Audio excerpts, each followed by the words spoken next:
கிருபை நிறைந்த எங்கள் நல்ல ஆண்டவரே, இந்த அருமையான இந்த நாளுக்காக நாங்கள் உம்மை நன்றியோடு துதிக்கிறோம் அப்பா. இந்த நாளிலே நாங்கள் உம்முடைய சமூகத்தை நோக்கி பார்க்க ஆண்டவர் எங்களுக்கு தந்த இந்த நல்ல தருணத்திற்காக உமக்கு நன்றி சொல்லுகிறோம். எங்களை நினைத்திருக்கிற தேவன், எங்களை விசாரிக்கிற தேவன், எங்களை ஆசீர்வதிக்கிற தேவன், எங்களை பாதுகாக்கிற தேவன், எங்களோடு கூட இருந்து எங்களை நடத்தி கொண்டிருக்கிறீர். உம்மை துதிக்கிறோம் சுவாமி. இந்த நேரத்தை நீர் எங்களுக்கு ஆசீர்வாதமாக மாற்றி தாங்கப்பா. உம்மை துதிக்க, உம்மை ஆராதிக்க உதவி செய்தீர். உம்மை நன்றியோடு ஸ்தோத்திரிக்கிறோம். இப்பொழுதும் உம்முடைய வார்த்தைகளை நாங்கள் தியானிக்கும் பொழுது ஆண்டவர் எங்களோடு கூட இடைபடும்படியாய் ஜெபிக்கிறோம். எல்லா தடைகளை மாற்றுங்க, சிந்தைகளை ஒருமுகப்படுத்தோப்பா. எங்களுடைய எண்ணங்களை சீர்படுத்தும் சுவாமி. உம்முடைய வார்த்தைகள் எங்களுக்குள்ளே கிரியை செய்யட்டும்.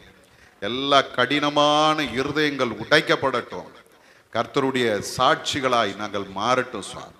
பொறுப்பெடுத்துக்கொள். இயேசுவின் மூலம் ஜெபிக்கிறோம் எங்கள் நல்ல பிதாவே, ஆமென், ஆமென். பரமண்டலங்களில் இருக்கிற எங்கள் பிதாவே, உம்முடைய நாமம் பரிசுத்தப்படுவதாக, உம்முடைய ராஜ்யம் வருவதாக, உம்முடைய சித்தம் பரமண்டலங்களில் செய்யப்படுவது போல பூமியிலும் செய்யப்படுவதாக. அன்றுள்ள ஆகாரத்தை எங்களுக்கு தாரும். எங்களுக்கு விரோதமாய் குற்றம் செய்கிறவர்களுக்கு நாங்கள் மன்னிக்கிறது போல எங்கள் குற்றங்களை எங்களுக்கு மன்னியும். எங்களை சோதனைக்கு பிரவேசிக்க பண்ணாமல் தீமையின் ரட்சித்துக் கொள்ளும். ராஜ்யமும் வல்லமையும் மகிமையும் என்றென்றைக்கும் முடிவுகளே. ஆமென், ஆமென்.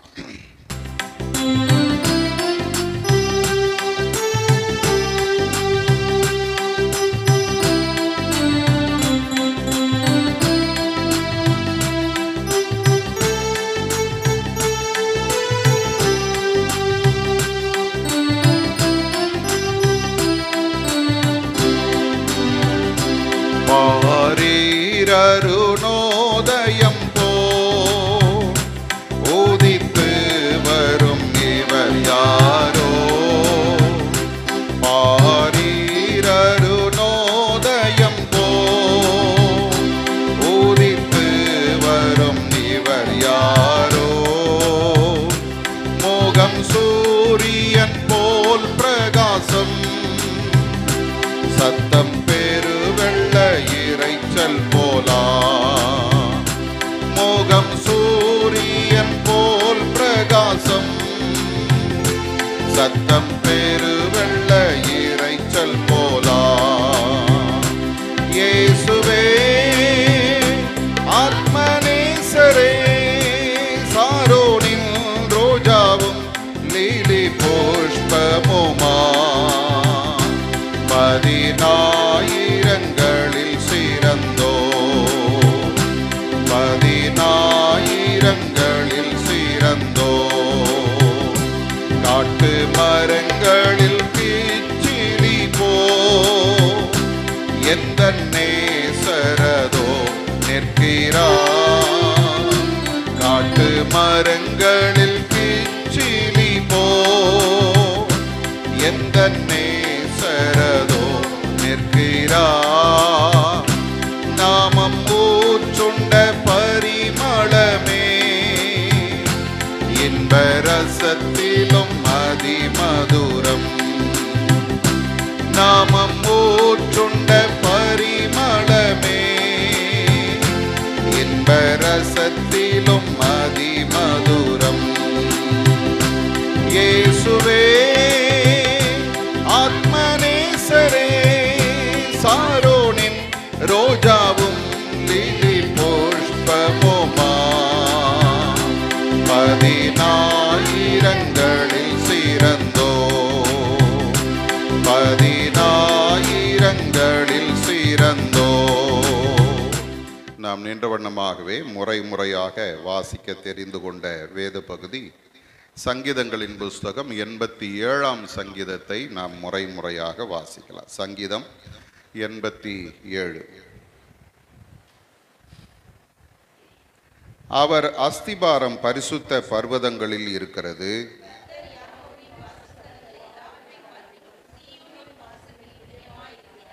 தேவனுடைய நகரமே, உன்னை குறித்து மகிமையான விசேஷங்கள் வசனிக்கப்படும்.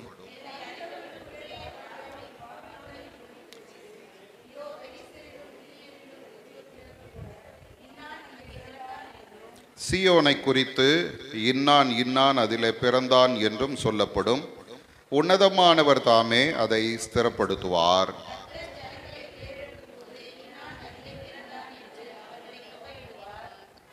7ஆம் வசனத்தை சேர்ந்து வாசிப்போம். எங்கள் ஊற்றுகள் எல்லாம் உன்னில் இருக்கிறது என்று பாடுவாரும் ஆடுவாரும் ஏகமாய் சொல்லுவார்கள். ஆண்டவர் தாமே இந்த திருவசனங்களை நமக்கென்று ஆசீர்வதித்து தருவாராக. ஆமே. நாம் யாவரும் நின்ற வண்ணமாகவே சற்று நேரம் கர்த்தரை நாம் துதித்து ஆராதித்து ஆண்டவருடைய வார்த்தைக்கு நாம் கடந்து செல்வோம்.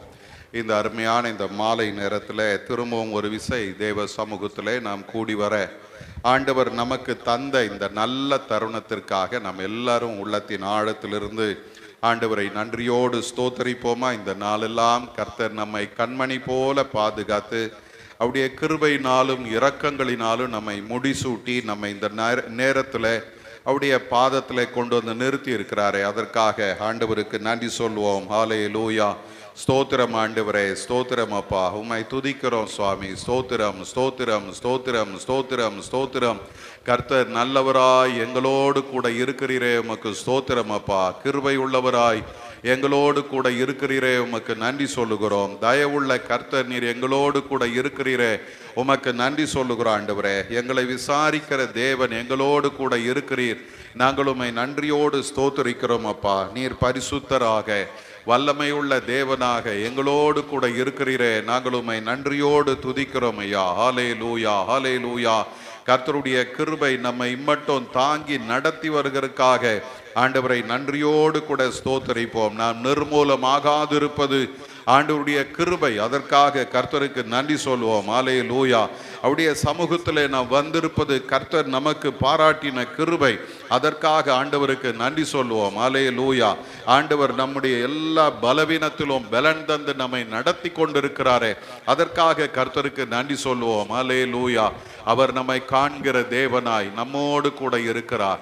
நம்முடைய எல்லா சூழ்நிலை அவருக்கு தெரியும். ஒருவேளை நாம் நினைக்கலாம், என்னுடைய சூழ்நிலை யாருக்கு தெரியும், என்னுடைய அங்கலாய்ப்பு யாருக்கு தெரியும், என்னுடைய பலவீனங்கள் யாருக்கு தெரியும் என்று நாம் நினைக்கலாம். நம்மை அறிந்திருக்கிற ஒரு ஆண்டவர் நம் நடுவில் இருக்கிறார். ஹல்லேலூயா. ஆகார் வனாந்தர வழியாய் ஓடிக்கொண்டிருக்கும் போது அவளை விசாரிக்க ஒருவரும் இல்லை. ஆனால் வேதம் சொல்லுகிறது, கர்த்தர் அவளை கண்டு அவளை விசாரித்தார் என்று சொல்லுகிறதே. அந்த எல்ரோயி நம் நடுவில் அவர் வாசமாய் இருக்கிறார். ஹல்லேலூயா. எல்லாரும் ஆண்டவருக்கு நன்றி சொல்லுங்க. என்னை காண்கிற தேவனே உமக்கு ஸ்தோத்திரம்னு சொல்லுங்க. ஹல்லேலூயா.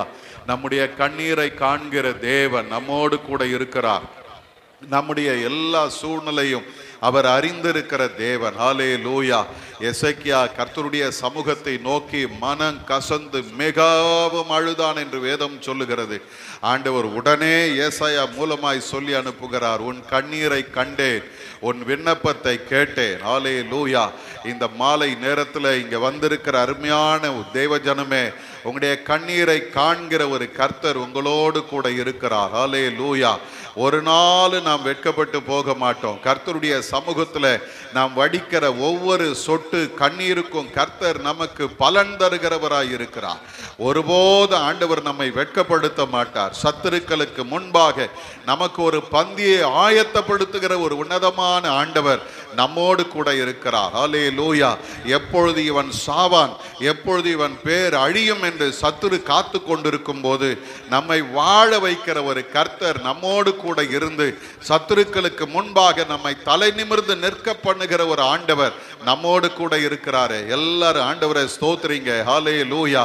எல்லாரும் வாய் திறந்து சொல்லுங்க, என்னை உயர்த்துகிறவர் நீர்தான் அப்பா, என்னை மேன்மைப்படுத்துகிறவர் நீர்தான் ஆண்டவரே, சத்துருக்களுக்கு முன்பாக எங்களுக்கு ஒரு பந்தியை ஆயத்தப்படுத்துகிறவர் நீர்தான் ஆண்டவரே, எங்களுடைய எல்லா சூழ்நிலையும் அறிந்தவர் நீர்தான் ஆண்டவரே. ஹல்லேலூயா. நம்முடைய பலவீனங்களின் நடுவிலும் ஆண்டவர் நம்மை நேசிக்கிற தேவன். ஹல்லேலூயா. நாம் உடைக்கப்பட்டவர்களாய் இருந்தாலும் நம்மை உருவாக்குவதற்கு அவர் வல்லமை உள்ளவராய் நம்மோடு கூட இருக்கிறார்.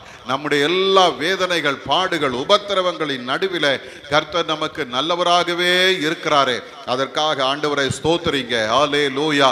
நன்றி ஆண்டவரே, நன்றி ஆண்டவரே, நன்றி ஆண்டவரே, உம்மை நன்றியோடு துதிக்கிறோம் ஐயா. நீர் இம்மட்டும் எங்களை நடத்தினவர், தொடர்ந்து நீர் எங்களை நடத்துவீராக. உம்முடைய கிருபை எங்களை சூழ்ந்து கொள்ளட்டும் ஆண்டவரே. எல்லா தடைகளை மாற்றுங்க. ஹல்லேலூயா. ஆண்டவருடைய கிருபை பெரியது, அவருடைய உண்மை தலைமுறை தலைமுறைக்கும் உள்ளது. எல்லாரும் ஆண்டவருக்கு நன்றி சொல்லுவோம். தேவகுமாரா தேவகுமாரா என்ன நினைச்சிடுங்க, தேவகுமாரா தேவகுமாரா கொஞ்சம் நினைச்சிடுங்க. நீங்க நினைச்சா ஆசீர்வாதம் தான், என்ன மறந்தா எங்கே போவேனா. நீங்க நினைச்சா ஆசீர்வாதம் தான், என்ன மறந்தா எங்கே போவேனா. தேவகுமாரா தேவகுமாரா என்ன நினைச்சிடுங்க, தேவகுமாரா தேவகுமாரா கொஞ்சம் நினைச்சிடுங்க. நீங்க நினைச்சா ஆசீர்வாதம் தான், என்ன மறந்தா எங்கே போவேனா. நீங்க நினைச்சா, எல்லாரும் சொல்லுங்க, ஆண்டவரே நீங்க நினைச்சாதான் ஆசீர்வாதம் சுவாமி, மறந்தீங்கன்னா நாங்க எங்க போவோம்பா, போவேனா. தேவகுமாரா தேவகுமாரா தேவகுமாரா தேவகுமாரா கொஞ்சம் நினைச்சிடுங்க. உம்மை மறந்து வாழ்ந்தவன் நான், அது உமக்கே தெரியும். உம்மை மறுதலித்தவன் நான், இந்த உலகே அறியும். உம்மை மறந்து வாழ்ந்தவன் நான், அது உமக்கே தெரியும். உம்மை மறுதலித்தவன் நான், இந்த உலகே அறியும். உதவாத என் நீதி உதவாது, நீங்க இல்லாம என் பொழுதும் விடியாது. உதவாத என் நீதி உதவாது, நீங்க இல்லாம என் பொழுதும் விடியாது. நீங்க இல்லாம என் பொழுதும் விடியாது. நீங்க இல்லாம என் பொழுதும் விடியாது. சொல்லுங்க, தேவகுமாரா தேவகுமாரா என்ன நினைச்சிடுங்க, தேவகுமாரா தேவகுமாரா கொஞ்சம் நினைச்சிடுங்க. நீங்க நினைச்சா ஆசீர்வாதம் தான், என்ன மறந்தா எங்கே போவேனா. நீங்க நினைச்சா ஆசீர்வாதம் தான், என்ன மறந்தா எங்கே போவேனா. தேவகுமாரா தேவகுமாரா தேவகுமாரா தேவகுமாரா கொஞ்சம் நினைச்சிடுங்க. பிழைக்க தெரியாதவன் நான், அது உமக்கே தெரியும். எதற்கும் உதவாதவன் நான், அன்புறவே அறியும். பிழைக்க தெரியாதவன் நான், உமக்கே தெரியும். எதற்கும் உதவாதவன் நான், என் உறவே அறியும். உதவாத என் நீதி உதவாது, நீங்க இல்லாம என் உலகம் இனிக்காது. உதவாத என் நீதி உதவாது, நீங்க இல்லாம என் உலகம் இனிக்காது. நீங்க இல்லாம என் உலகம் இனிக்காது. நீங்க இல்லாம என் உலகம் இனிக்காது.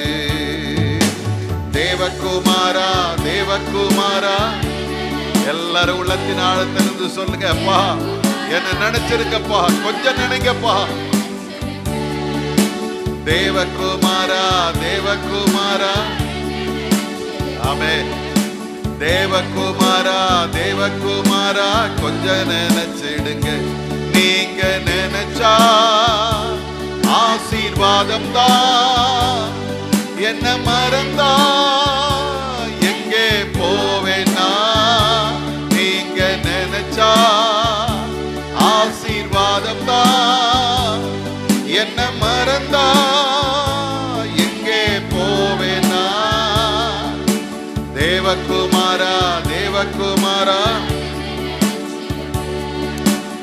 தேவகுமாரா தேவகுமாரா கொஞ்சம் நினைச்சிடுங்க.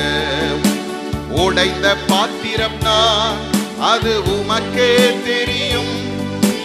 பயன்படுத்துகிறீர், யாருக்கு புரியும்?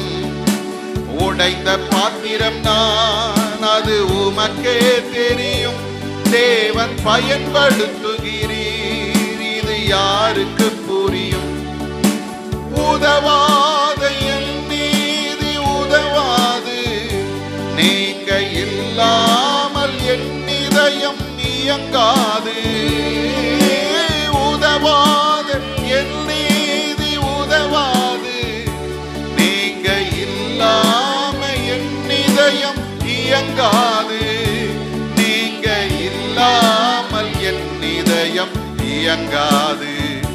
நீங்க இல்லாமல் என் இதயம் இயங்காது. தேவகுமாரா அல்லேலூயா. அப்பா, உம்முடைய நினைவில் நாங்கள் இருக்கிறோம் ஆண்டவரே. வந்த ஒவ்வொருவரையும் நீர் நினைத்தருளும் அப்பா. உடைய எல்லா கண்ணீரை நினைத்தருளும், இவருடைய எல்லா அங்கலாய்ப்புகளை நினைத்தருளும், இவருடைய ஒவ்வொரு வேதனையான சூழ்நிலைகளை நினைத்தருளும். உம்மை நோக்கி இவர்கள் கதறுகிற கதறுதலை நினைத்தருளும் ஆண்டவரே. ஒரு நாள் நீர் மறந்து போக மாட்டீரப்பா. எங்களை நினைத்திருக்கிற தேவனே, உம்மை நோக்கி பார்க்கிறோம். ஆசீர்வாதம் தான் மறந்தா எங்கே போவேனா? தேவகுமாரா தேவகுமாரா தேவகுமாரா தேவகுமாரா கொஞ்சம் நினைச்சிடுங்க. தேவகுமாரா தேவகுமாரா என்ன நினைச்சிடுங்க. தேவகுமாரா தேவகுமாரா கொஞ்சம் நினைச்சிடுங்க.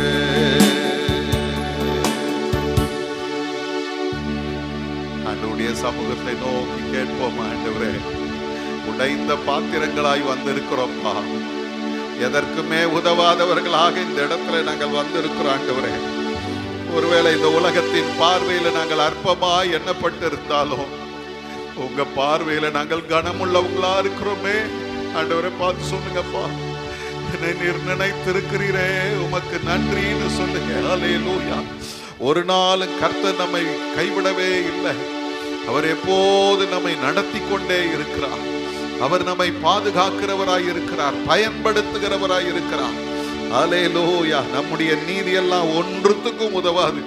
ஆண்டவருடைய சமூகத்திலே நான் வந்து நிற்கும் போது என்னுடைய நீதி, என்னுடைய நியாயம், என்னுடைய நன்மை என்று ஒன்றை நான் அவருக்கு முன்னால கொண்டு வர முடியாது. அதெல்லாம் அழுக்கான கந்தை. ஆனால் அவர் மட்டும் நம்மோடு இருந்து விட்டால் போதும். அவர் எல்லாவற்றையும் மாற்றுகிற தேவன். அல்லேலூயா. எல்லாரும் ஆண்டவருடைய சமூகத்துல சொல்லுங்க, அப்பா நீர் ஒருவர் மட்டும் என்னை நினைச்சா போதும் ஆண்டவரே. நீர் ஒருவர் மட்டும் என்ன நடத்தினா போதும் ஆண்டவரே. நீர் ஒருவர் மட்டும் என்ன பார்த்தா போதும் ஆண்டவரே. நீர் ஒருவர் மட்டும் என்ன விசாரிச்சா போதும் ஆண்டவரே. உம்முடைய கரம் மட்டும் என் மேல இருந்தா போதும் ஆண்டவரே. எல்லா நன்மையாய் மாறும் ஆண்டவரே. எல்லாரும் சொல்லுங்க வாய் திறந்து, எல்லா நன்மையாய் மாறும் அப்பா.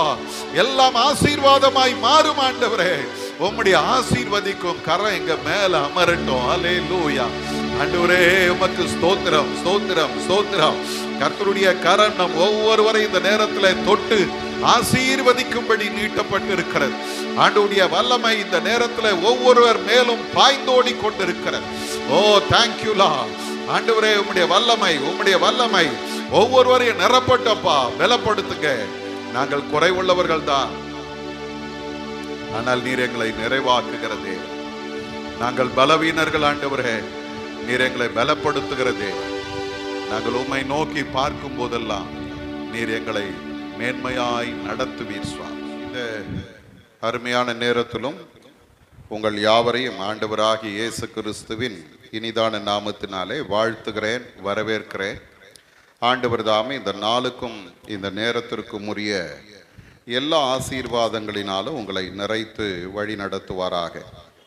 இந்த லெந்து நாட்களிலே நாம் தொடர்ச்சியாக அழைக்கப்பட்ட அழைப்பை பாருங்கள் என்கிற தலைப்பிலே நாம் சிந்தித்து கொண்டிருக்கிறோம். அதற்கு ஆதாரமாக 1 கொரிந்தியரின் புஸ்தகம் 1ஆம் அதிகாரம் 26வது வசனத்தினுடைய முதல் பகுதியை நாம் எடுத்திருக்கிறோம். எப்படியெனில், சகோதரரே, நீங்கள் அழைக்கப்பட்ட அழைப்பை பாருங்கள். அழைக்கப்பட்ட அழைப்பை பாருங்கள். ஆண்டுடைய கிருபையினாலே இன்றைக்கு 27வது நாளாக இந்த வார்த்தையின் அடிப்படையில் நாம் சிந்திக்கிறோம். அருமையானவர்களே, இன்றைக்கு ஆண்டவர் நமக்கு தருகிற ஒரு அருமையான வார்த்தை உண்டு. 1 பேதுருவின் புஸ்தகம் 3ஆம் அதிகாரம் 1 பேதுரு 3ஆம் அதிகாரம் 9வது வசனத்தை 8வது 9வது வசனத்தை வாசிப்போம். யாராகிலும் ஒருத்தர் வாசிங்க.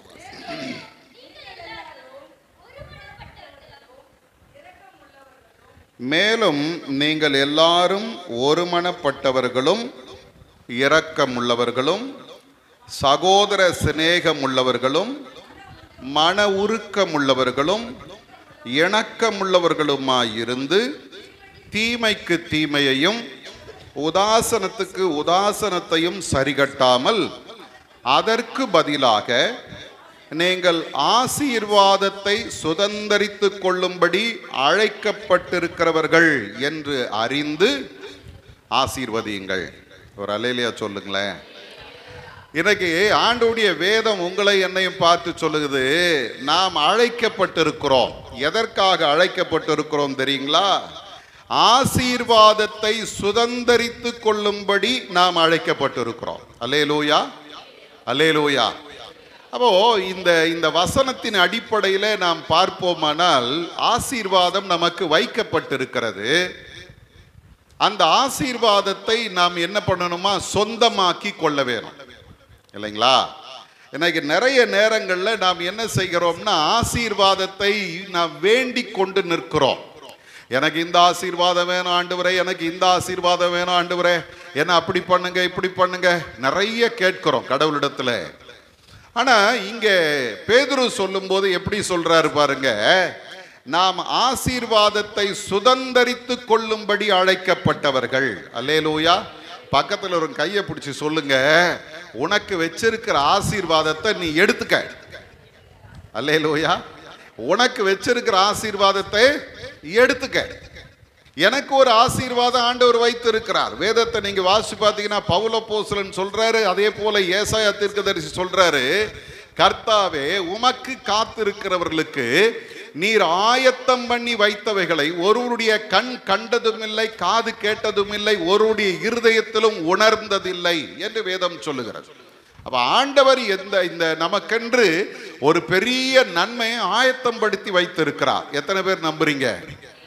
அல்லேலூயா. ஏடிஎம்ல பணம் இருக்குது, 15 லட்சம் போட்டாச்சு.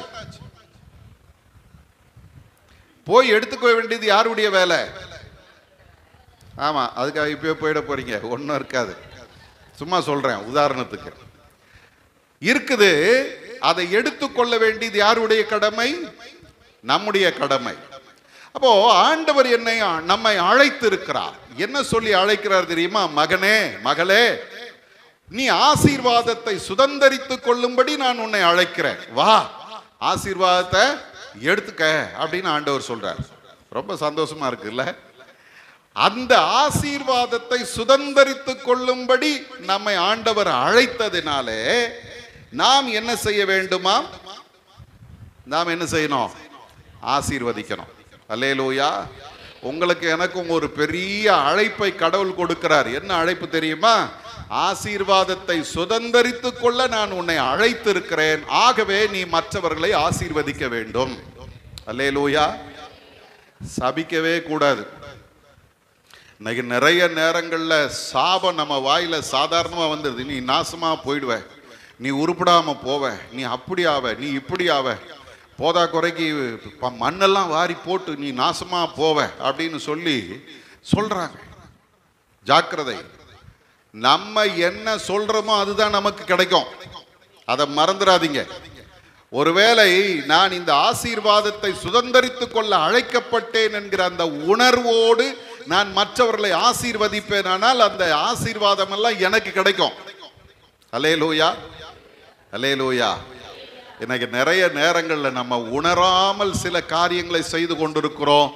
சாபத்தை நாமே வாரி தலைமையில குவிச்சுக்கிறோம். இன்னைக்கு ஆண்டவர் நமக்கு தருகிற ஒரு நல்ல ஆலோசனை இது கொஞ்சம் ஒரு 2 நாள் இல்லை 3 நாள் போகும்னு நினைக்கிறேன். எப்படின்னு தெரியல, கடவுள் நடத்துகிறபடி நாம் சிந்திக்க இருக்கிறோம். ஆனா இந்த தலைப்பை ஞாபகத்தில் வச்சுங்க. நான் எதற்காக அழைக்கப்பட்டிருக்கிறேன்? ஆசீர்வாதத்தை சுதந்தரித்துக் கொள்ளும்படி அழைக்கப்பட்டிருக்கிறேன்.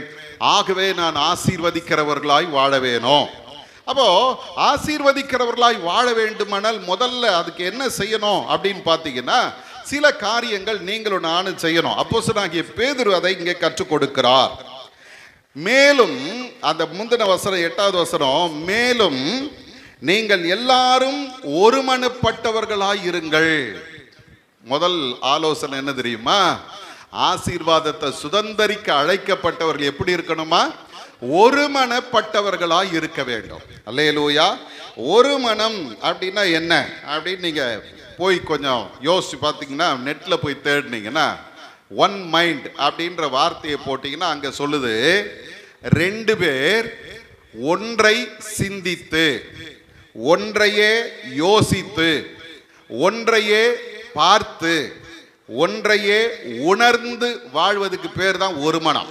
அல்லேலூயா, அல்லேலூயா. கல்யாணம் ஆன புதுசுல கணவனும் மனைவியும் ரொம்ப அப்படியே ஒரு மனமா இருப்பாங்க. இந்த ஐயா சொல்றது தான் அந்த அம்மா செய்யும், அந்த அம்மா சொல்றது தான் இந்த ஐயா செய்வாரு. அப்போ பார்த்தீங்கன்னா அந்த அந்த அந்த ஒரு மனம், அந்த அன்பு பார்க்கும்போது நமக்கு பொறாமையா இருக்கும். நம்மெல்லாம் அந்த மாதிரி இல்லையே அப்படின்னு. 1 மாசம் 2 மாசம் 3 மாசம் ஆச்சுன்னா நீ என்ன சொல்றது, நான் என்ன கேட்கறது, எப்போ பாரு நீ இப்படியே தான் பேசின்னு இருக்கிற, இது நமக்கு ஒத்து வராது. சரிங்களா? சில நேரங்களில் நம்ம இந்த இந்த ஒரு மனதை நாம் என்ன செய்கிறோம், அவ்வளோ முக்கியப்படுத்துறது கிடையாது. அவங்க ஏதாவது செய்வாங்க, நம்ம எதையாவது செய்வோம்.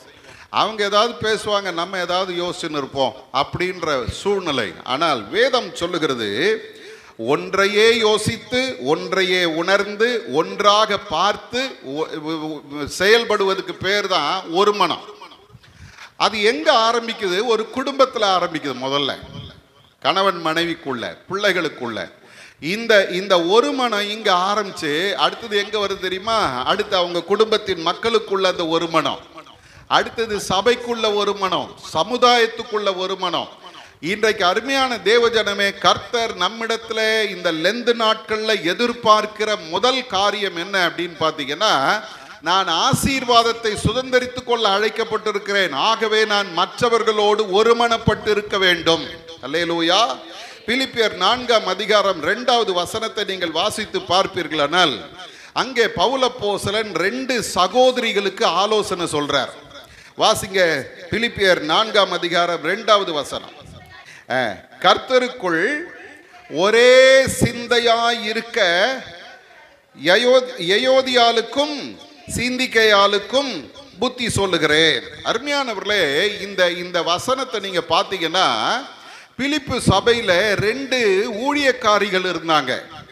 இந்த 2 ஊழியக்காரிகளுக்குள்ள இருந்த பிரச்சனை என்னாச்சு தெரியுமா? சபையே கலக்கிட்டு இருந்துச்சு. பவுலப்போஸ்தலன் அதனாலதான் அவங்களுக்கு ஆலோசனையா சொல்றாரு. என்ன சொல்றாரு தெரியுமா? கர்த்தருக்குள் ஒரே சிந்தையாய் இருக்க யயோதியாளுக்கும் சிந்திக்கையாளுக்கும் புத்தி சொல்லுகிறேன். அருமையான தேவஜனமே, இன்றைக்கு அந்த அந்த அந்த ஆலோசனை நமக்கும் ஆண்டவர் கொடுக்கிறார். என்ன, எப்படி இருக்கணும்? ஒரே சிந்தையாய் இருக்க வேண்டும். அப்பதான் சமாதானம் வரும். சிந்தைகள் மாறுமானால் பிரச்சனைகள் வரும். இன்னைக்கு அருமையானவர்களே, இந்த ஒரு மனம் எங்கே இருக்கிறதோ அங்கதான் பெரிய காரியங்களை கர்த்தர் செய்ய போகிறார். எத்தனை பேர் விசுவாசிக்கிறீங்க? குடும்பத்துல ஒரு மனம் இருக்குதா, அங்க பெரிய சமாதானம் இருக்கும். கணவன் ஒன்று சொல்லி மனைவி ஒன்று செய்யக்கூடாது, மனைவி ஒன்று சொல்லி கணவன் ஒன்று செய்யக்கூடாது. 2 பேரும் ஒன்றாய் சிந்திக்க தெரிந்திருந்தால், 2 பேரும் ஒன்றாய் யோசிக்க தெரிந்திருந்தால், 2 பேரும் ஒன்றாய் பார்க்க தெரிந்திருந்தால் குடும்பத்தில் என்ன உண்டு? சமாதானம் உண்டு. ஒருவேளை அப்படி இல்லையா, என்ன பண்ணுங்க, விட்டு கொடுங்க. விட்டு கொடுக்கறதுனால நம்ம ஒரு நாளும் குறைந்து போகிறது கிடையாது. குடும்பம் வெற்றி பெற வேண்டுமானால் தோற்று போகணும், நம்ம தோற்று போகணும். அல்லேலூயா, புரியுதுங்களா நான் சொல்றது? குடும்பம் வெற்றி பெற வேண்டுமானால் நம்ம தோற்று போகணும். நம்மன்னா யாரு? கணவனோ மனைவியோ யாராவது ஒருத்தர் தோற்று போனாதான் குடும்பம் வெற்றி பெறும். ஆனா இன்னைக்கு பல நேரங்கள்ல நம்ம வாழுகிற இந்த காலம் மிக கொடிதான காலமா இருக்குது. சின்ன சின்ன காரியத்துக்கு கூட ஒரு மனம் இல்ல, பிரிவினைகள் வருகிறது. உடனே அடுத்த முடிவு எங்க போய் நிக்கிறாங்க தெரியுமா? நமக்கு ஒத்து வராது, பிரிஞ்சிருவோம் அப்படின்றாங்க. அப்ப பிரிவினைக்கு காரணம் ஒண்ணும் இல்லை, சின்ன விஷயம். விட்டு கொடுத்தால் கெட்டு போகிறது இல்லை. ஆனா ஒரு மனம் வரமாட்டேங்குது, விட்டு கொடுக்க மனம் இல்லை. இங்க வேதம் சொல்லுது பாருங்க, ஆண்டவராகிய இயேசு கிறிஸ்து மத்தேயின் சுவிசேஷம் 18ஆம் அதிகாரம் 19வது வசனத்தில் இந்த ஒரு மனதின் மேன்மை குறித்து பேசுறார். வாசிங்க, அந்த மத்தேயு 18:19. என் தகப்பன் உங்களில் 2 பேர் தாங்கள் வேண்டிக் கொள்ள போகிற எந்த காரியத்தை குறித்தாகிலும் பூமியிலே ஒருமனப்பட்டிருந்தால் பரலோகத்தில் இருக்கிற என் பிதாவினால் அது அவர்களுக்கு உண்டாகும் என்று உங்களுக்கு சொல்லுகிறேன். அல்லேலூயா. இது ரொம்ப முக்கியமான ஒரு காரியம். ஜெபம் பண்ண உட்கார்ந்தோம்னா என்ன வரணும்? ஒரு மனம் வரணும். ஒரு மனம் வரணும்னா என்ன நடக்கணும் தெரியுமா? அந்த எதிரில் ஜெபம் பண்றவங்களை நம்ம ஏற்றுக்கொள்ளணும். அல்லேலூயா. முதல்ல இவங்க நல்லா ஜெபம் பண்ணுவாங்க, இவங்க ஜெபம் பண்ணாங்கன்னா ஆண்டவர் அற்புதம் செய்வாரு அப்படின்னு அவங்கள நம்ம ஏற்றுக்கொள்ளணும். பல நேரங்களில் நம்ம என்ன யோசிப்போம் தெரியுமா? ஆரம்பிச்சுதுரா, இது எப்போ முடிக்க போதோ, இது ஊருக்கெல்லாம் ஜெபம் பண்ணும், இது கூட நானும் முட்டி போட்டேன் பாரு, எப்போ முடிக்க போகுது. அது மூஞ்சியே ஒரு சிலர் பார்த்துன்னு இருப்பாங்க, சீக்கிரம் முடிக்குதா. சரி, அவங்க தான் அப்படின்னா ஜெபம் பண்ணுறவங்களாவது கொஞ்சம் நல்லா ஜெபம் பண்ணு. என்ன ஜெபம் பண்ணோம்? பக்கத்தில் இருக்கிறவங்க அந்த மனது சிதைந்து போகிறதுக்குள்ள கேட்க வேண்டிய காரியத்தை கேட்டு முடிச்சிடணும். ஏன் முடிக்க மாட்டேங்குது அப்படின்ற வரைக்கும் இழுக்கக்கூடாது. இவ்வளோ சீக்கிரம் முடிச்சிட்டாங்களே அப்படின்னு சொல்றதுக்குள்ள முடிச்சிடணும். அல்லேலூயா, அல்லேலூயா. ஒரு மனம் தேவை. என் காரியங்கள் ஆண்டவரிடத்துல இருந்து நான் வெற்றி பெற வேண்டுமானால் 2 பேர் இல்லை, 4 பேர் இல்லை, 100 பேர் உட்கார்ந்தாலும் ஒரு மனம் இருக்கணும். அல்லேலூயா. அப்ப இந்த இடத்துல நல்லா கவனிங்க, ஆண்டவர் சொல்றாரு, ஒருமனப்பட்டு 2 பேர் தாங்கள் வேண்டிக் கொள்ள போகிற எந்த காரியத்தை குறித்தாகிலும் பூமியில ஒருமனப்பட்டிருந்தால் பரலோகத்தில் இருக்கிற என் பிதாவினால் அது அவர்களுக்கு உண்டாகும் என்று ஆண்டவர் சொல்றார். அல்லேலூயா. அப்ப அந்த ஒரு மனதினுடைய மேன்மை என்ன தெரியுமா? நான் கேட்கறதெல்லாம் எனக்கு கிடைக்கும். ஒரு அல்லேலூயா சொல்லுங்க. 2வது சொல்லுது, அப்போஸ்தலர் நடவடிக்கைகளின் புத்தகம் 2ஆம் அதிகாரம் 1வது வசனத்தை நீங்க வாசிங்கன்னா, அங்கே பரிசுத்த ஆவியானுடைய நிறைவு ஆதி சபையிலே பொழிந்தருளப்பட்ட ஒரு நாளை வேதம் சொல்லுகிறது. வாசிங்க, அந்த 1வது வசனத்தை வாசிங்க. பெந்தேகோஸ்தே என்னும் நாள் வந்த பொழுது அவர்கள் எல்லாரும் ஒருமனப்பட்டு ஓரிடத்தில் வந்திருந்தார்கள். ஒரு அல்லேலூயா சொல்லுங்க. அவர்கள் எல்லாரும் ஒருமனப்பட்டு ஓரிடத்தில் வந்திருந்தார்கள். எத்தனை பேர் வந்தாங்கன்னு பார்த்தீங்கன்னா ஏறக்குறைய ஒரு 120 பேர் வந்தாங்க.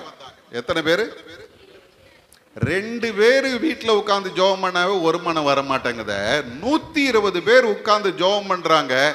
அவங்களை குறித்து வேதம் சொல்லுகிறது, அவர்கள் எல்லாரும் 1 பேர் ஒருமனப்பட்டு நம்ம ஜெபம் பண்ண முடியலையே, 120 பேர் எப்படி ஒருமனப்பட்டு ஜெபம் பண்ணியிருப்பாங்க அப்படின்னு கேட்டார். அந்த கேள்வி இன்னை வரைக்கும் யோசிச்சு பார்க்குறேன், அதுக்கு பதில் கிடைக்கல.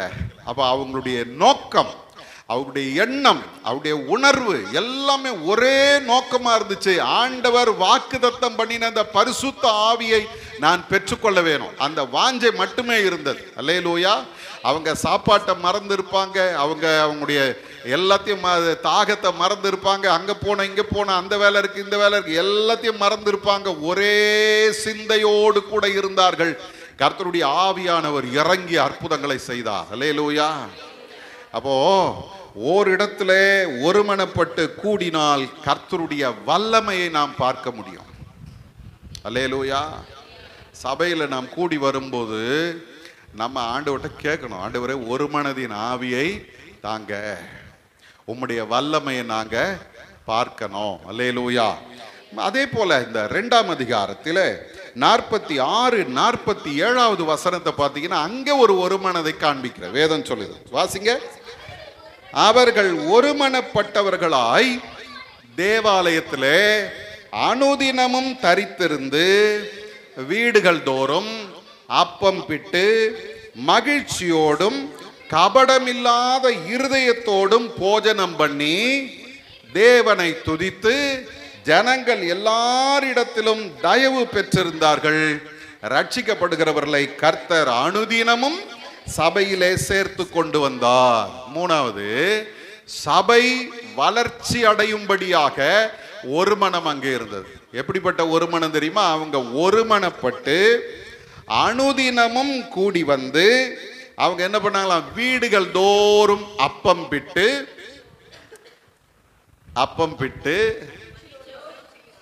எல்லாம் சொல்லுங்க பார்க்கலாம். அப்பம் பிட்டு மகிழ்ச்சியோடும் கபடமில்லாத இருதயத்தோடும் போஜனம் பண்ணினார்கள். அல்லேலூயா. ஒரு சர்ச்சில் ஆண்டு விழாவுக்கு ஒயிட் ரைஸ் போடலான்னு ஒரே போராட்டம். நான் முதல்ல அங்கே போயிருக்கிறேன். கேட்குறேன், ஏங்க எல்லா இடத்துலையும் பிரியாணி போடுறாங்களே, நீங்கள் மாத்திரம் ஏன் ஒயிட் ரைஸ் சொல்கிறீங்க? அதில் ஒருத்தர் சொன்னார், ஐயா ஒயிட் ரைஸ் போட்டால் பிரச்சனை இல்லாமல் போயிடும். பிரியாணி போட்டேன்னு வச்சுக்க, ஆளை பார்த்து போட்டான், பீஸு அங்கே போட்டான், எனக்கு போடல, இது இப்படி ஆச்சு அது அப்படி ஆச்சுன்னு தேவையில்லாத பிரச்சனை. ஆண்டு விழாவை சமாதானமாக முடிக்க முடியாது, சண்டையோடு தான் முடிப்போம். அதனால் என்ன பண்ணுங்க, ஒயிட் ரைஸ் போட்டுருவோம், கறி கூட்டு வச்சுருவோம், எல்லாருக்கும் ஒரே அளவாக போய் சேர்ந்துடும். அப்போது ஒரு நாள் சாப்பாட்டுக்கே இந்த பிரச்சனைன்னா அவங்க அனுதினமும் கூடி வந்து அப்பம் விட்டு மகிழ்ச்சியோடும் இப்போ இருக்குமா? 6 முடிச்சுட்டு வெளியே போய் நின்று பாருங்க. அந்த பிரியாணி போடுற அன்னைக்கு வெளியே போய் நின்றுக்குங்க. எத்தனை பேர் திட்டின்னு போவாங்க தெரியுமா? என்னத்தா சாப்பாடு போட்டானுங்க, அவனுக்கு அவ்வளோ போட்டாங்க, எனக்கு இவ்வளோ போட்டாங்க, இது பத்தலை, இதுன்னா இது இப்படி பண்ணாங்களே, எவ்வளோ நடக்குது. ஆனால் இங்கே டெய்லி சாப்பிட்டாங்க, ஆனால் மகிழ்ச்சியோட சாப்பிட்டாங்க, கபடம் இல்லாத இருதயத்தோடு புசித்தார். அல்லேலூயா. இந்த நிலையை பார்க்கும்போது ஜனங்க என்ன பண்றாங்க தெரியுமா? இந்த கிறிஸ்தவர்களை அவங்க அந்த ஜனங்களிடத்துல என்ன கிடைச்சதான்? தயவு கிடைத்தது. இதை பார்க்கும்போது ஏராளமான ஜனங்கள் சபையில வந்து சேர்ந்தார்கள். அல்லேலூயா, அல்லேலூயா. இன்னைக்கு சபைகள்ல நடக்கிற கலாட்டா தான் பாதி பேரை சபைக்கு உள்ள வராம தடுத்துக்கிட்டு இருக்குது. சபைக்குள்ள இருக்கிற வைராக்கியங்களும் எரிச்சலும் கோபமும் தூஷணமும் இல்ல, ஒரு சில திருச்சபைகளை பார்க்கும்போது ரொம்ப வருத்தமா இருக்கு. என்ன தெரியுமா? ஆராதனை நடந்து வெளியே போன உடனே ஒரு குரூப் அப்படி நிற்கும், ஒரு குரூப் இப்படி நிற்கும். அவன் அப்படி பண்ணிட்டான், இவன் இப்படி பண்ணிட்டான், கேட்காம விடக்கூடாது அப்படின்னா ரோட்ல போறவன் சொல்லலாம், அதுவர் நல்லா ஜெபம் பண்ணானுங்க, வெளியே வந்து என்ன பண்றானுங்க? சண்டை போடுறானுங்க. இருக்குது இல்லையா? ஆதி திருச்சபையினுடைய வளர்ச்சி காரணம் என்ன தெரியுமா? ஒரு மனம், எல்லாம் ஒன்றிணைந்து ஆண்டவரை மட்டுமே பார்த்து சந்தோஷமா கபடமில்லாத இருதயத்தோடு அவர்கள் ஆண்டவரை ஆராதித்ததுனால சபை என்ன பண்ணுச்சா? வளர்ந்தது. நம்ம சும்மா ஜெபம் பண்றோம், ஆண்டவரே இடம் கொள்ளாமல் போக மட்டும் எங்களை நிரப்பு ஆண்டவரே, நிரப்புனார்னு வச்சுங்களேன், அங்கேயும் பிரச்சனை பண்ணிட்டு தான் உட்காந்து. இன்னைக்கு ஆண்டவருடைய சமூகத்தில் நீங்களும் நானும் கேட்க வேண்டிய ஒரு காரியம் உண்டு. நான் சாதாரணமான ஆள் இல்லப்பா, நான் ஆசீர்வாதத்தை சுதந்தரித்து கொள்ளும்படி அழைக்கப்பட்டவன். ஆகவே நான் ஆசீர்வதிக்கிறவனாக வாழ எனக்கு கிருபை செய்யுங்க. அதில் முதல்ல நான் செய்ய வேண்டியது என்ன தெரியுமா? ஒரு மனம். சரி, வந்துருமா? ஒரு மனம் வந்துருமா? எப்படியா வரும் ஒரு மனம் கேக்குறீங்களா? எப்படி ஒரு மனம் வரும்? நினைச்சா வந்துருமா? வருமாமா? வராது. எதிர்பார்ப்போட தான் வர்றேன், எல்லாம் ஒன்னா சேர்ந்து ஜெபம் பண்ணோம் அப்படின்னு வந்தா அந்த நேரம் ஏதாவது ஒரு சின்ன பிரச்சனை அப்படி கிளம்பிடுது. யாரோ ஏதோ சொல்லிட்டாங்க, யாரோ ஒரு மாதிரி பேசிட்டாங்க, உடனே மனசுல என்ன வருது? ஒரு எரிச்சல் வருது. இதெல்லாம் மாறணும்னா கடவுள் நம்ம மத்தியில இறங்கணும். அல்லேலூயா. பைபிள் ரொம்ப தெளிவா சொல்லுது. 2 நாளாகமத்தின் புஸ்தகம் 30ஆம் அதிகாரத்துல 12வது வசனத்தை நீங்க பாத்தீங்கன்னா, எசேக்கியா ராஜா பஸ்காவை இதுவரைக்கும் யாரும் கொண்டாடல. பல வருஷங்களாச்சு பஸ்கா கொண்டாடி. ஆகவே இவன் என்ன பண்ணான்னா, கர்த்தருடைய கரம் எங்க இறங்குகிறதோ அங்க என்ன உண்டு? ஒரு மனம் உண்டு. அல்லேலூயா. நீங்களும் நானும் ஆண்டவர்கிட்ட கேட்க வேண்டிய ஒரு காரியம் உண்டு. ஆண்டவரே, இன்னைக்கு நான் ஜெபத்துக்கு போறேன், உங்க கரம் இறங்கி எங்களுக்கு ஒரு மனதை தாங்கப்பா. நாங்க கேட்கறதெல்லாம் பெற்றுக்கொள்ளணும். நாங்க உம்முடைய வல்லமையை பார்க்கணும். எங்க சபை பெருகிறத நாங்க பார்க்கணும். அல்லேலூயா. அதுக்கு அந்த ஒரு மனதை தருகிற கர்த்தருடைய கரம் இறங்கணும். அப்போஸ்தலனாகிய பவுலிடத்துல கேட்டீங்கன்னா, ரோமர் 15ஆம் அதிகாரத்துல அவர் என்ன சொல்லுவார் தெரியுங்களா? 15ஆம் அதிகாரம் 5வது 6வது வசனத்தை வாசிங்க. ரோமர் 15:5. இயேசுவை போல நம்மை மாற்றி ஒரே மனதை நமக்கு தருகிறார். ஒரு அல்லேலூயா சொல்லுங்க. அப்ப இன்னைக்கு நீங்களும் நானும் ஒரு மனம் வேண்டும் அப்படின்னு நம்ம விரும்பினோம்னா, நம்ம ஒவ்வொரு நாளும் கடவுளிடத்துல கேட்க வேண்டிய ஒரு காரியம் உண்டு. என் குடும்பத்துல உம்முடைய கரம் இறங்கட்டும், என்னுடைய குடும்பத்துல உம்முடைய மகிமை இறங்கி உம்மை போல எங்களை மாற்றும் ஆண்டவரேன்னு கேட்கிற குடும்பங்கள் தான் ஒரு மனதிலே நிலைத்திருக்கும். எந்த சபை ஆண்டவரே உம்முடைய கரம் எங்களை ஒருமுகப்படுத்தட்டும், உம்மை போல எங்களை மாற்றும் என்று கேட்கிறார்களோ அந்த சபையில என்ன உண்டு? ஒரு மனம் உண்டு. அந்த சபையில தான் பெருக்கம் உண்டு. சும்மா நானும் ஒரு மனப்படுறேன், நானும் ஜெபம் பண்றேன், நானும் அப்படி பண்றேன் இப்படி பண்றேன்னு வந்து உட்கார்ந்துட்டு நேரம் போக்கிட்டு போறதுக்காக அல்ல. ஆண்டவருடைய அற்புதத்தை பார்க்க வேண்டுமானால் ஒரு மனம் தேவை. சரிங்களா? நான் 2 பாயிண்ட் எடுத்துட்டு வந்தேன். ஒரு பாயிண்ட்லயே முடிஞ்சு போச்சு. மீதி நாளைக்கு நான் உங்களுக்கு சொல்லுகிறேன். இப்போ நம்ம எல்லாரும் தலைகளை தாழ்த்தி கர்த்தரிடத்துல கேட்க போகிறோம். ஆண்டவரே, எனக்கு ஒரு மனதை தார், என் குடும்பத்துல ஒரு மனதை தார், என் சபையில ஒரு மனதை தார், உம்முடைய கரம் இறங்கட்டும் ஆண்டவரே. ஆண்டவர் நமக்கு வைத்திருக்கிற ஆசீர்வாதத்தை நம்ம சுதந்தரித்து கொள்றதுக்கு தடையா இருக்கிற முதல் காரியம் என்ன தெரியுமா? ஒரு மனம் இல்லை. ஒரு மனம் இல்லை. வந்து உட்கார்ந்தாலே ஒருத்தரை பார்க்கும்போது ஒருத்தரை பார்த்து எரிச்சல் வருது இல்லையா? இன்னைக்கு ஆண்டவர்கிட்ட கேளுங்க, ஏசப்பா அந்த எரிச்சலின் ஆவி வெளியே போகட்டும் ஆண்டவரே, உம்முடைய கரம் எங்கள் மத்தியில இறங்கட்டும். ஹல்லேலூயா. அந்த அந்த அசட்டை பண்ணுகிற அற்பமாய் நினைக்கிற அந்த எண்ணம் எங்களுக்குள்ள இருந்து வெளியே போகட்டும் ஆண்டவரே. உம்முடைய கரம் எங்களை ஒருமனப்படுத்தட்டும். உம்மை போல எங்களை மாற்றுகிற அந்த தேவன் எங்கள் நடுவில் இறங்குங்கப்பா, ஒரு மனதை தாங்கப்பான்னு சொல்லி கேட்போமானால் நிச்சயமாய் கர்த்தர் உங்களை என்னையும் பார்த்து சொல்றாரு, உனக்கு வைத்திருக்கிற அந்த ஆசீர்வாதத்தை நீ சுதந்தரித்து கொள்ள போகிறாய். உனக்கு வைத்திருக்கிற நன்மையை நீ காண போகிறாய். உன் வாழ்க்கையில நீ ஒருமனப்பட்டு கேட்கிற எந்த காரியமானாலும் அது உனக்கு கிடைக்கும். எனக்கு அநேக நேரங்கள்ல நம்ம நினைக்கிறோம், நான் ஜெபம் பண்ண கிடைக்காதுன்னு. இல்ல, ஆண்டவர் ரெடி பண்ணி வச்சுட்டாரு. ஆசீர்வாதத்தை பெற்றுக்கொள்ள வேண்டியது நம்முடைய கடமை. ஒரு மனம் எங்க உண்டோ அங்கே ஆண்டவருடைய அற்புதம் உண்டு. ஒரு மனம் எங்க உண்டோ அங்கே கர்த்தருடைய வல்லமை இறங்கும். ஒரு மனம் எங்க உண்டோ அங்கே எல்லாம் நன்மையா இருக்கும். பார்க்கிறவர்கள் ஆச்சரியப்படும்படி அற்புதங்கள் நடக்கும். அங்கே பெருக்கம் உண்டாகும். இன்னைக்கு ஆண்டவருடைய கரத்திலே நம்மை அர்ப்பணிப்போம். ஆண்டவரே, பிரிவினையின் எண்ணங்களும் எல்லா எரிச்சலின் ஆவிகளையும் கோபத்தின் ஆவிகளையும் எங்களை விட்டு எடுத்து போடுங்கப்பா. ஒரு மனதை எங்களுக்கு தாங்க. எல்லாரும் வாய் திறந்து ஆண்டவரிடத்துல கேளுங்க. உங்க குடும்பத்துல சமாதானத்தை கர்த்தர் தரப்போகிறார். உங்க குடும்பத்துல ஆசீர்வாதத்தை கர்த்தர் பெருக்கமாய் தரப்போகிறார். உங்களுடைய குடும்பத்துல பெரிய அற்புதங்களை கர்த்தர் செய்ய போகிறார். அதற்கு தேவை ஒரு மனம். ஆண்டவர்கிட்ட கேளுங்க, என் குடும்பத்துல உங்களுடைய கரம் இறங்கட்டும் ஆண்டவரே. ஹல்லேலூயா. யாரா இருந்தாலும் சரி, எனக்கு நம்ம சும்மா மாய்மாலமான காரியங்களை செய்யக்கூடாது. ஆண்டவருக்கு முன்னால திறந்து ஒப்பு கொடுப்போம். ஆண்டவரே, என் மூலமாக ஒரு மனம் கெடுமானால் என்னை நீங்க ஒரு விச தொடுங்கப்பா. எல்லாரும் சொல்லுங்க, எல்லாரும் சொல்லுங்க. நம்ம குடும்பம் ஆசீர்வதிக்கப்படணும்.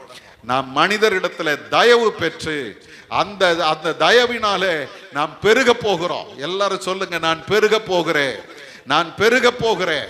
ஒரு மனம் என்னுடைய வாழ்விலே ஆண்டவர் தருகிறதுனால, ஒரு மனதை ஆண்டவர் என்னுடைய வாழ்க்கையில தருகிறதுனால நான் பெருக போகிறேன். Praise the Lord, praise the Lord. கர்த்தர் தனிப்பட்ட முறையில் நம்மோடு பேசி இருக்கிறார். நேரம் போக்குறதுக்காக இங்க வரல, தனிப்பட்ட முறையில் பேசி இருக்கிறார். இது யாருக்கோ நினைச்சு விட்டுறாதீங்க. இன்றைக்கு உன் வாழ்க்கையில ஒரு அற்புதத்தின் நாள். இன்றைக்கு உன் வாழ்க்கையில நீ ஒரு பெரிய மகிமையை காண போகிற நாள். இந்த நாளை தவற விட்டுட்டீங்கன்னா இன்னொரு நாள் உங்களுக்கு கிடைக்காது.